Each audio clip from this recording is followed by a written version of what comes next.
নমস্কার বন্ধুরা, sports news 247-এ তোমাদের সবাইকে জানাই স্বাগত। তো ভারত আর সাউথ আফ্রিকার মধ্যে 5 ম্যাচের টি-20 সিরিজে ফিফথ ম্যাচে ভারত সাউথ আফ্রিকাকে 30 রানে হারিয়ে দিয়ে 5 ম্যাচের টি-20 সিরিজটা কিন্তু 3-1-এ নিজেদের নামে করে নিয়েছে। যদি আমরা ম্যাচের কথা বলি, তাহলে সাউথ আফ্রিকা ফার্স্টে টসে জিতে ভারতকে ব্যাটিং করানোর সিদ্ধান্ত নেয় এবং ভারতের হয়ে 3টে চেঞ্জেস এই ম্যাচে ছিল। এক তো শুভমান গিল ছিল না, ইনজিওর ছিল, তো ওকে সঞ্জু স্যামসন রিপ্লেস করেছিল। তাছাড়া জাসপ্রীত বুমরা হর্ষিত রানাকে রিপ্লেস করেছিল এবং ওয়াশিংটন সুন্দর কুলদীপ যাদবকে রিপ্লেস করেছিল।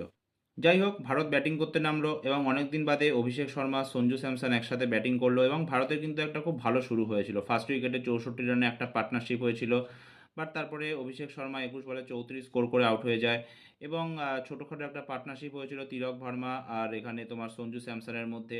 তারপরে সঞ্জু স্যামসনও 22 বলে 37 স্কোর করে আউট হয়ে যায় এবং তারপরে ব্যাটিং করতে নামে তিলক ভার্মার সাথে সূর্যকুমার যাদব। কিন্তু সূর্য কিন্তু এই ম্যাচে টিকতে পারেনি, 7 বলে 5 স্কোর করে আউট হয়ে গেল এবং জানি না ভাই, ওর খারাপ ফর্ম চলছে, কবে যে ফর্মে আসবে ভগবান জানে। আশা করি যেন টি-20 বিশ্বকাপের আগে ফর্মে ফিরে আসে এবং টি-20 বিশ্বকাপেও খুব ভালো খেলে। তো যাই হোক, ও 5 স্কোর করে আউট হয়ে যায় এবং তখন মনে হচ্ছিল যে হয়তো ভারত বেশি স্কোর করতে পারবে না, কারণ রানের গতিটা একটু স্লো হয়ে গেছিলো। বাট তারপরে তিলক ভার্মা আর হার্দিক পান্ডিয়ার মধ্যে কিন্তু একটা দারুণ পার্টনারশিপ হয় এবং হার্দিক পান্ডিয়া কিন্তু এসে থেকে পুরোপুরি মেরে খেলা শুরু করে এবং দুজনের মধ্যে খুব একটা ভালো পার্টনারশিপ হয়। হার্দিক পান্ডিয়া 25 বলে 63 স্কোর করে এবং তিলক ভার্মা এদিকে 42 বলে 73 রানের একটা দারুণ ইনিংস খেলে এবং লাস্টের দিকে শিবম দুবে নেমে 3 বলে 10 রানের কিন্তু একটা ইনিংস খেলে। সাউথ আফ্রিকা বোলিংয়ের কথা যদি বলি, তাহলে প্রত্যেক বোলারই খুব মার খেয়েছে। করবিন বস্ট 3 ওভারে 44 রান খরচ করে 2খানা উইকেট নিয়েছে। তবে লুঙ্গেন গেটি কিন্তু ভালো বোলিং করেছে, 4 ওভারে 29 রান দিয়েছে, কোনো উইকেট না নিলেও ভালো বোলিং করেছে, নট ব্যাড বোলিং। আচ্ছা, যাই হোক, এবার যদি সাউথ আফ্রিকা ব্যাটিংয়ে আসি, 232 টার্গেট ছিল, 20 ওভারে অনেক বড় টার্গেট।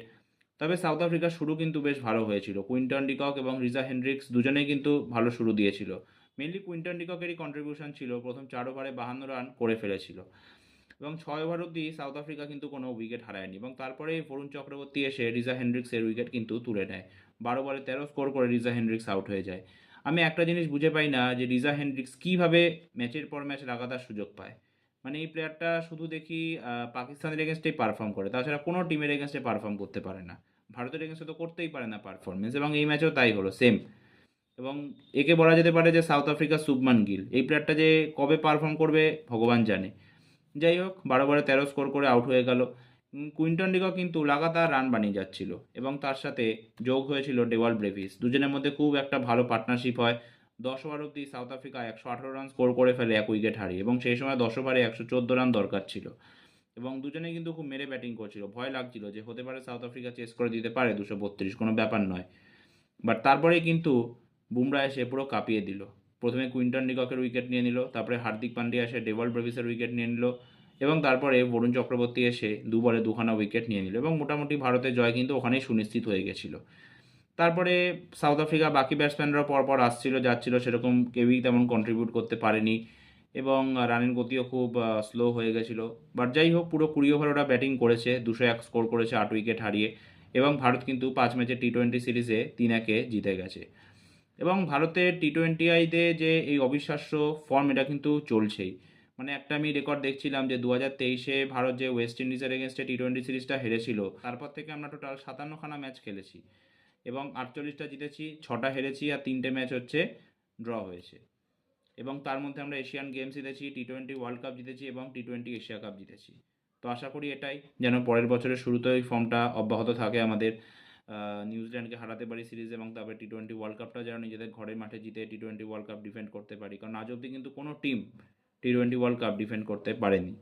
তো দেখা যাক, সেটাই আশা করি যেন সব কিছু ঠিকঠাক যায় আমাদের। অত্যন্ত ভালো একটা বছর শেষ হলো টি-20 আইতে।